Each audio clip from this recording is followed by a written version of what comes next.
ठीक है, एक टर्म यूज होती है full stack web developer. Anybody heard of that?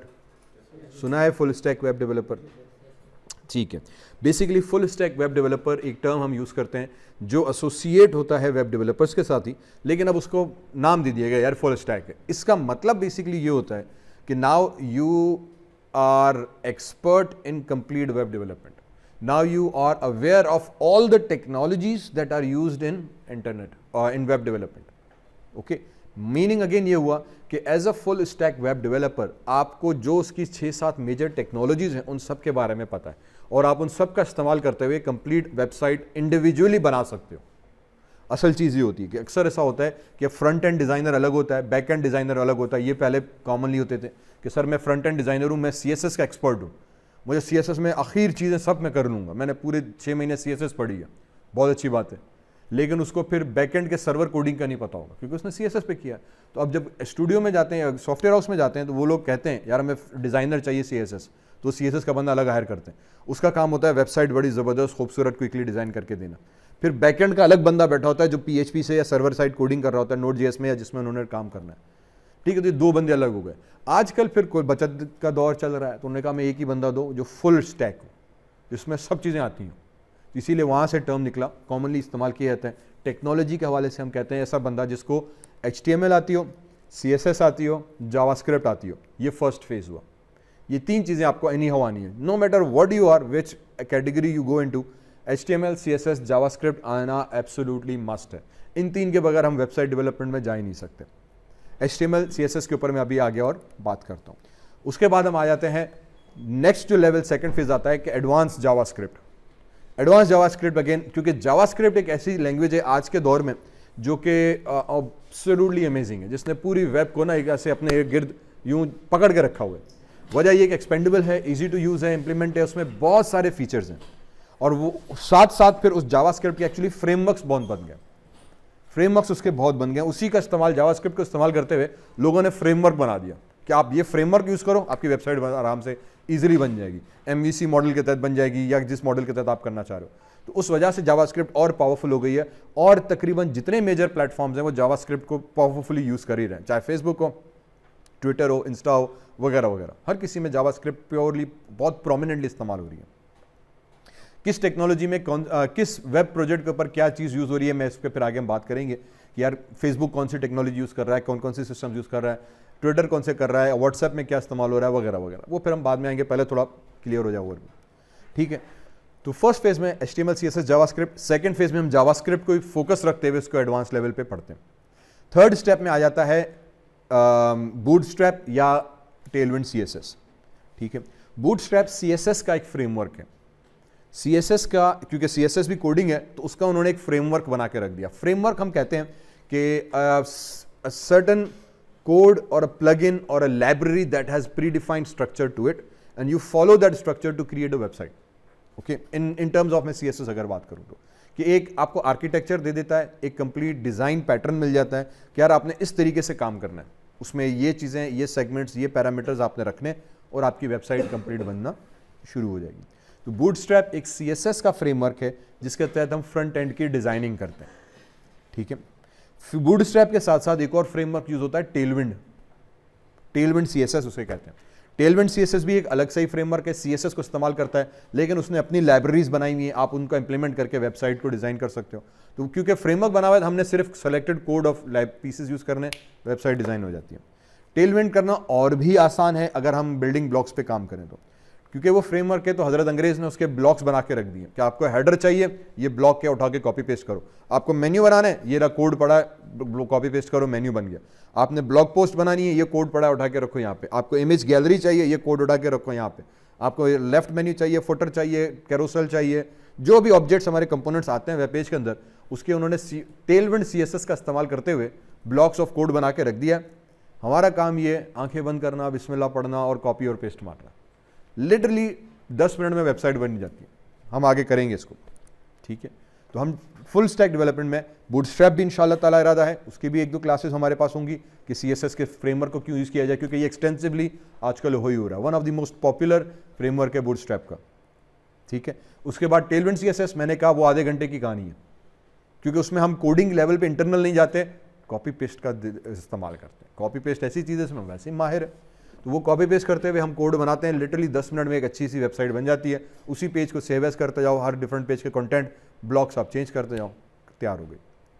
तो जावास्क्रिप्ट के बाद बूटस्ट्रैप CSS आता है। उसके बाद फिर थोड़ा सा एडवांस लेवल पे हम जाते हैं, जिसमें हम पढ़ेंगे Node.js, AngularJS एंड React.js। ठीक है, AngularJS एंड React.js ये टिपिकली फ्रंट एंड के फ्रेमवर्क्स कहलाते हैं कि जावास्क्रिप्ट को इस्तेमाल करते हुए यूज़र की फ्रंट एंड की वेबसाइट हम डिज़ाइन करें। ठीक है, इसके कुछ प्रिंसिपल्स, कुछ फ्रेमवर्क के स्ट्रक्चर है जिसके तहत आप काम करते जाओगे, आपकी वेबसाइट का फ्रंट एंड डिज़ाइन होता जाता है। React.js एंड AngularJS, इन दोनों में से मेरी है कि एक ही हम करेंगे, इतना टाइम नहीं बचेगा कि सारी दुनिया को कवर करने बैठे। ठीक है, तो React.js प्राइमरीली मेरा माइंड में है कि हम उसके ऊपर काम करेंगे। बहुत पॉपुलर फ्रेमवर्क है ये, पाकिस्तान में बहुत ज़्यादा इन डिमांड है। बहुत सारे software houses again full stack का जब लफ्ज़ यूज़ करते हैं तो वो अज्यूम करते हैं कि आपको ये AngularJS में से या React में से कोई एक चीज़ पे काम आता होगा। तो React.js एक हम यूज़ करेंगे। सेकेंड फिर आ जाता है फाइनल स्टेज में backend server side coding. Server side के अंदर हम Node.js यूज़ करते हैं, ये भी जावास्क्रिप्ट का ही फ्रेमवर्क है, लेकिन ये फ्रेमवर्क इस्तेमाल होता है सर्वर साइड के ऊपर, कि सर्वर से डेटा फैच करके लाना यूज़र को दिखाने के लिए हम बैकएंड की कोडिंग करते हैं। उसमें Node.js इस्तेमाल होता है, दूसरा PHP इस्तेमाल होता है। PHP हमारे पास सर्वर साइड प्रोग्रामिंग लैंग्वेज कहलाती है। प्रोग्रामिंग लैंग्वेज है लफ्ज़, वजह यह कि वो भी बैकएंड पे काम करती है, यूज़र को नज़र नहीं आती, सर्वर पे रिजाइड करती है। उसमें सारे इफ एल्स कंडीशंस, Node.js की तरह इफ एल्स सारा लूप, वही जावास्क्रिप्ट का कोड, थोड़ा उसका अपना सिंटैक्स है। वो सर्वर से बात करती है, यूज़र की रिक्वेस्ट आती है, प्रोसेस किया, उसके हिसाब से रिक्वेस्ट उठा के भेजी। फॉर एग्जाम्पल फेसबुक आपका सर्वर साइड कोड है। ठीक है, कि मैंने जब लॉगिन किया तो अब मैं जब लॉगिन करूंगा तो वो रिक्वेस्ट जाती है सर्वर के पास कि भाई ईशान भट्टी साहब ने लॉगिन किया है। अब जिन जिन दोस्तों को इसने फॉलो किया हुआ है उन दोस्तों की जो रिसेंट पोस्ट हैं वो उठा के लाके फिर दिखाओ। तो जो मैं अपनी फेसबुक खोलता हूँ मुझे अपने फ्रेंड्स और फॉलोइंग की पोस्ट नज़र आती हैं। जब आप में से कोई लॉगिन करेगा हर किसी को अपनी वॉल अलग नज़र आ रही है, क्योंकि वो डेटाबेस से सर्वर से उठा के ला रहा है कि यार आपने किसको फॉलो किया हुआ है, उसने नई पोस्ट क्या डाली है, वो पोस्ट उठा के लेकर आपके सामने वॉल पे लाके रखता है। ये कहलाती है server side programming. HTML CSS से टिपिकली हम फ्रंट एंड की डेवलपमेंट करते हैं, मींस जो यूज़र को एक्चुअली नज़र आ रहा है। तो जो फेसबुक का पेज है वो दुनिया में सब बंदों के लिए सेम ही है, स्ट्रक्चर सबका सेम है, क्योंकि वो फ्रंट एंड है।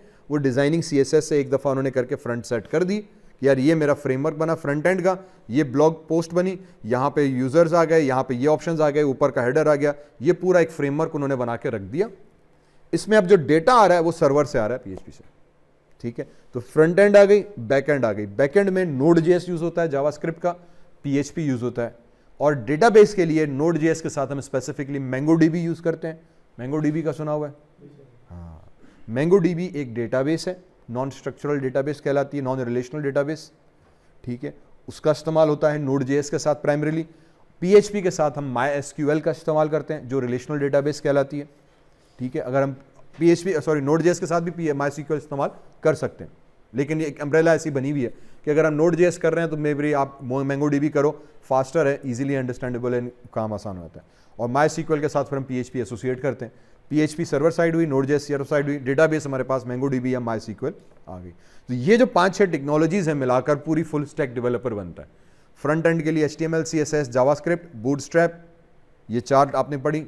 फिर जावास्क्रिप्ट के इस्तेमाल करते हुए बैकएंड की Node.js, PHP पे चले गए। मिडलवेयर में हम React.js पे काम किया और AngularJS पे काम किया। ये हमारे पास पूरी टेक्नोलॉजी आ गई। इस सब को पढ़ने के बाद हम कहते हैं कि हम फुल स्टैक डेवलपर बने। ठीक है, तो इस पर्टिकुलर सेशंस के अंदर मेरा आइडिया यही है कि हम इन तमाम पाइपलाइन को, इसकी जो पूरी एक स्ट्रीम आती है टेक्नोलॉजीज़ की, हम इसको फॉलो करेंगे और इसके साथ साथ हम अपने आप को as a full stack developer की पाइपलाइन पे लेके जाएंगे। हम HTML, CSS, जावास्क्रिप्ट, फिर थोड़ी सी एडवांस जावास्क्रिप्ट, बूटस्ट्रैप्स या टेलविंड CSS करेंगे। साथ साथ आगे बढ़ते हुए फिर हम Node.js पे जाएंगे। Node.js, React.js के साथ हम उसका फ्रंट एंड करेंगे, Node.js के साथ बैक एंड करेंगे, MongoDB यूज़ करेंगे, और फिर जैसे टाइम रहा तो PHP के ऊपर हम शिफ्ट करेंगे, या PHP पहले कर लेंगे, let's see how it goes. वहाँ तक पहुँचे तो फिर, क्योंकि अगेन टाइम का भी हमें थोड़ा सा बैलेंस करना होता है, ये सारी टेक्नोलॉजीज़ को कवर करना होता है। अब मेरी कोशिश ये रहेगी कि I will try to go through all these technologies but not at an advance level. Usually हम कहते हैं बिगिनर, इंटरमीडिएट, एडवांस। ठीक है, ये 3 लेवल्स अगर हम डिफ्रेंशिएट करें, क्योंकि टाइम कम होता है और ये सारी चीज़ें एक एक अगर हम बिल्कुल ही एडवांस लेवल पे तफसीलन पढ़ने बैठे तो फिर हमें पूरा एक शायद 8 महीने से साल लग जाए, क्योंकि उसमें इतनी सारी चीज़ें इतने सारे कॉन्सेप्ट्स हैं। तो what I have in mind is that we will be going from basic to intermediate level, और आपको बेसिक से इंटरमीडिएट लेवल तक के सारे कॉन्सेप्ट्स हम क्लियर कर दें, ताकि आपको पता हो कि यार HTML क्या है, CSS कैसे यूज़ हो रही है, बूटस्ट्रैप कैसे हो रही है, रिएक्ट JS से हम फ्रंट एंड की डिज़ाइनिंग कैसे कर रहे हैं, 1 से 2 वेबसाइट्स हम उसमें बनाएंगे। फिर इसी तरह से Node.js क्या है, Node.js से कैसे काम करते हैं, सर्वर साइड कैसे काम हो रहा है, उससे 1 से 2 सिंपल वेबसाइट्स हम बनाएंगे। इंटरमीडिएट का मतलब ये होगा कि चीज़ें हम सारी पढ़ेंगे, लेकिन जो प्रोजेक्ट्स हम बनाएंगे, काम करेंगे ना, वो इंटरमीडिएट लेवल के होंगे, बेस सिंपल प्रोजेक्ट्स होंगे। एडवांस की अगर मैं बात करूं तो फेसबुक का क्लोन आ गया कि पूरा फेसबुक का क्लोन मैं बनाऊं।